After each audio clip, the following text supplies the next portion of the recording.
Netflix wants you to think you need to spend $1 million to recreate their iconic look. Well, I think I can do it 10,000 times cheaper. My boss Anthony challenged me to recreate the Netflix film look. I said, no problem. He then mentioned, you only have $100 to spend and an iPhone.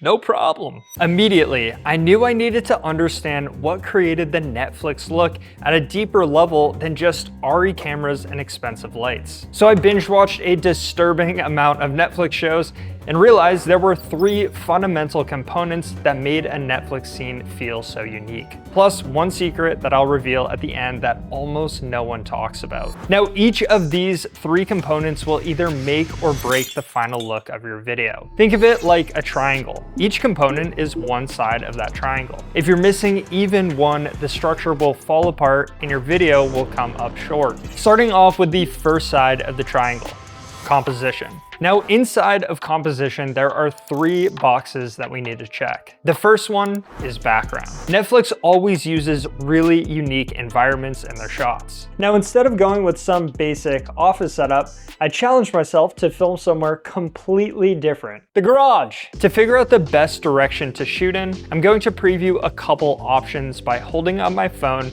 and pointing it around the room, looking for angles that could work. I want the background to be pretty simple, but still have some cool elements. So I think shooting in this direction with the workshop area in the background could be pretty cool. All right, moving on to the next box, depth. Now, depth is a huge part of the Netflix look because cinematic shots have a very deep depth of field. Essentially what that means is that the subject is in focus and the background is out of focus. Normally, to get a super blurry background, you need a camera with a large sensor and a lens with a low aperture. The iPhone has neither. But we can fake that look by moving the subject further away from the background. The further away you place your subject from the background, the blurrier the background will get. Check out these 2 shots. On the left, I'm only about 3 feet away from the wall, and on the right, I'm about 15 feet away from the wall. This looks a lot better. All right, the next part of composition is framing. Netflix is known for having really unique framing, and after my extremely scientific research process, I noticed something in pretty much every Netflix interview. The person is never looking directly into the camera. They're always looking slightly off to the side, which is very different from talking head YouTube videos where we basically stare into the lens the entire time. Kind of creepy if you think about it. Now, before we frame our shot, we first need something to hold our phone. So I'm gonna go with a tripod. Now, because I only have $100 to spend on this whole setup, I picked up the Amazon Basics tripod for 16 bucks. Now, to frame our shot, we're going to use a simple 2-shot setup. We'll have a main shot and an alternate shot. To frame the main shot correctly, we're going to use something called the rule of thirds. This is when we place the subject's eyes on this top horizontal line, and then we place their body in the vertical column or on one of these 2 vertical lines. For this shot, notice how I'm on this vertical line. Also, I noticed that a lot of the main shots in Netflix movies are pretty wide, so we're going to showcase most of the subject in this shot. Now, for our alternate shot, this is where things get a little more cinematic. Netflix movies use this alternate angle to make their movies feel more engaging. Sometimes it's closer, sometimes it's lower, and sometimes it's higher. Lots of cool angles that you can do. Good take? Sweet. Oh, who put the camera here? For my alternate shot, I'm going to do a tighter punch-in angle inspired by this Netflix documentary. All I did here was move the camera off to the side and use the telephoto lens on the iPhone. Now, to get the most seamless cut between the 2 shots, we need to follow a filmmaking rule called the 180-degree rule. Imagine there's an invisible line running through the subject. Once you place your camera on one side of that line, all your shots should stay on the same side. Since the camera is on this side of the line, I want both of my camera angles to stay on this side. Now, watch how smoothly these shots cut together. But if I jump to this angle, notice how it feels completely disconnected even though it's the same exact scene. All right, moving on to the second side of the triangle, lighting. which will hands down have the biggest impact on how Netflixy your video looks. Through my research process, the shots that stood out to me the most were these dramatic crime-style documentary shots with dark backgrounds and lots of shadows. And since we're filming in a space that can get pretty dark, I think this setup is going to be perfect for recreating that look. But obviously I can't light a scene without some lights, so for this setup, I'm going with the Torsium 16" by 16" softbox light. Now there were two reasons I picked this light over all of the other wonderful candidates on Amazon. Reason number one, I wanted the biggest light possible for the least amount of money. This is super important because bigger lights create softer shadows on your face. For example, in this shot, I'm using the Alton 60 portable LED light. And notice how harsh and aggressive the shadows look on my face. Now compare that to the Torsium softbox. Much better. But just because it's bigger doesn't always mean it's better. That's because distance also matters. Which leads me to reason number two, being able to adjust the brightness. Ideally, we want the biggest light that we can get, and we want to put it as close to the subject's face as possible. Naturally, as we bring the light closer to the subject's face, we'll blow out the exposure, so we have to be able to turn down the brightness. This helps us achieve the Netflix look in two ways. First, moving the light closer and turning down the brightness will make the light look softer. And second, by turning down the brightness, it prevents the light from spilling all over the background. Notice how the background stays dark while the light is focused on the subject's face. Compare that to this shot where I move the light further away and crank up the brightness. Notice how much harsher the light looks on my face and how much brighter the background gets. Way less cinematic, and doesn't really give us that Netflix look at all. So now that we have our lights, the next thing that we need to do is adjust the direction. One thing that I noticed while frying my eyes with way too many Netflix shows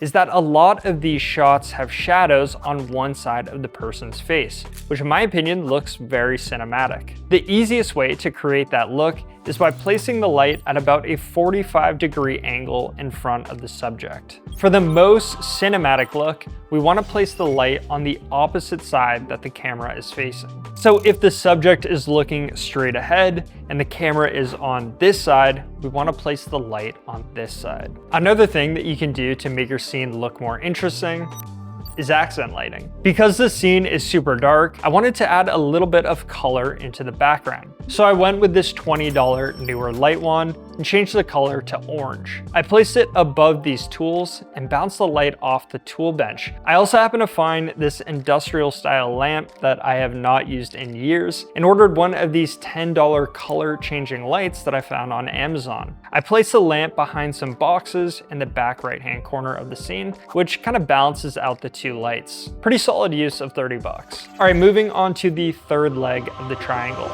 audio. Every single Netflix movie and show has incredible audio. In fact, I would argue that most people would rather watch something with bad visuals and great audio than great visuals and bad audio. Visuals are super important, but if we don't have good sounding audio, nobody will want to listen. So we're gonna get the Hollyland Lark A1 microphone. The mic is super incognito and has a magnetic clip that can easily attach to your shirt. To connect it to your phone, all you have to do is plug the receiver into the bottom of your phone, wait for the light to turn green, and then boom, you're good to go. This is what it sounds like using the built-in microphone on the iPhone. And this is what it sounds like using the Hollyland Lark A1. So much better. Now, a quick little surprise, I'm actually going to be giving away this entire $100 Netflix setup to one lucky viewer. So if you want to shoot cinematic content like this could literally become your new setup. The giveaway includes the Hollyland Lark A1 microphone, the Torsium softbox light, the newer light wand, and the Amazon Basics tripod, which is absolutely insane. So if you want a chance to win all of this gear, you've got to do 4 things. First, like this video. Second, drop a comment below. Third, subscribe to this channel. And fourth, Click the giveaway link in the description of this video, enter your email, and boom, you're in. 2 weeks after this video goes live, I'll randomly select someone and email them to get a shipping address. Now, to make this even better, whether you win or not, right after you enter your email, you'll automatically get our social media and YouTube editing template pack. It comes with a bunch of awesome stuff like color grading LUTs, sound effects, graphics, and more. So go pause the video real quick, knock out those 4 things if you want a chance at winning this setup. All right, so that completes the 3 legs of our triangle. But even if you get all of that right, if you skip the secret section that I mentioned at the beginning, your footage won't reach its full Netflix potential. And the secret is camera settings. Netflix productions follow a very specific set of rules when it comes to how they shoot their movies. There are certain camera settings that you need to use to make your footage look cinematic. Check out the difference between these 2 shots. The shot on the right looks way more cinematic. The crazy part is, the only thing that I changed was the camera settings. The first thing that we need to do is download an app called Blackmagic Camera. This app lets us manually control camera settings that the native iPhone camera app cannot. Without it, we're stuck relying on the iPhone's automatic settings, which can really hurt the cinematic quality of your footage. For example, the video on the left was shot using automatic settings, while the video on the right was shot using manual settings. Pretty massive difference. Now, the next most important thing that we need to do is make sure we're using the rear camera. The rear camera has much better quality than the front selfie camera. This is one of the biggest mistakes that I see when people try to make cinematic content with their iPhone. And honestly, it makes sense. People want to check their framing, so they use the front camera so they can see themselves while filming. But you will have a much better video if you take a quick test clip, adjust the framing if you need to, and repeat that process instead of using the front selfie camera. Now, ideally, if you have someone helping you film, they can frame the shot for you. But if you're filming by yourself and you have a little bit more budget than I do, you can purchase one of these selfie monitors. These stick onto the back of your phone and allow you to see what the camera sees. Honestly, pretty clutch. All right, moving on to the second setting. Resolution and frame rate. We want to set the resolution to 4K and the frame rate to 24 frames per second. The reason we want 24 frames per second is because 24 frames per second is cinema. It's been the cinematic standard for decades, so our brains naturally associate it with movies, Netflix shows, and other high-end productions. Now, the next setting that we want to adjust is our shutter speed. The reason this is so important is because shutter speed is directly associated with the amount of motion blur in the shot. Motion blur is super important when someone is talking because it helps the movement feel less digital. Check out the difference. The shot on the left was filmed with the wrong shutter speed, and the shot on the right was filmed with the correct shutter speed. To get the correct shutter speed, we're going to follow the 180-degree shutter rule. This rule essentially states that you want your shutter speed to be double your frame rate. Because we're filming at 24 frames per second, our shutter speed should be 1/48. Now, we have one more setting that we need to dial in, and that is ISO. ISO is basically digital brightness. A high ISO adds a lot of artificial brightness to the image, while a low ISO adds very little. When it comes to iPhones, we want to keep the ISO as low as possible. Smartphone sensors are way smaller than giant cinema cameras, so once you start cranking up that ISO, the image begins to fall apart and gets a lot of this noise in the shot, which does not look that great. Full circle moment right here, which is why having a light with adjustable brightness is super important. After changing your camera settings, your shot might become too dark or too bright. So being able to increase or lower the brightness on your light will allow you to keep your ISO low while also keeping your shutter speed at the correct setting. All right, now that we have those settings dialed in, the next setting that we want to turn on is the Big Mama Apple Log. This is the secret sauce that's going to help give our footage that super cinematic Netflix look. The main reason Apple Log is so important is because once we turn it on, we magically unlock way more dynamic range. This gives us a lot more flexibility when we start editing and color grading our footage. Now, of course, I want to keep going here and talk about LUTs, color corrections, specific apps that you should be using, but there's only so much that I can fit into one YouTube video. Because the truth is, making your videos look cinematic has way less to do with owning expensive gear and way more to do with understanding what to do with that gear. I mean, look at what we just created. This was only done with $100. Things like camera movement, sound design, color grading, storytelling, shot selection, editing, lighting setups. All of those tiny details are what separate normal looking phone footage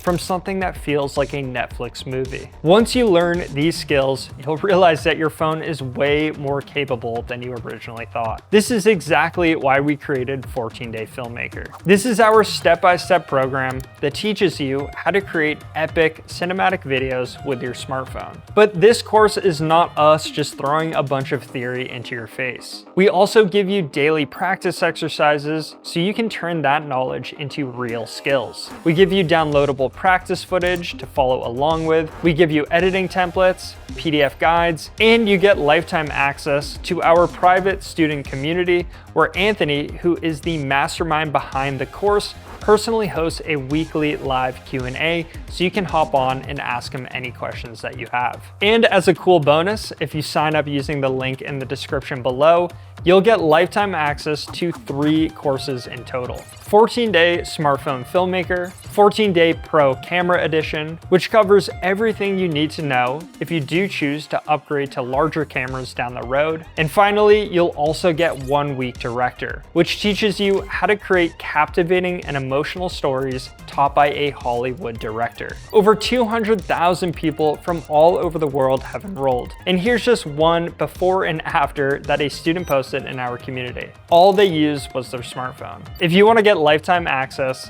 click the link in the description below and enroll today. But other than that, thank you so much for watching. Hit the subscribe button and I'll see you in the next one.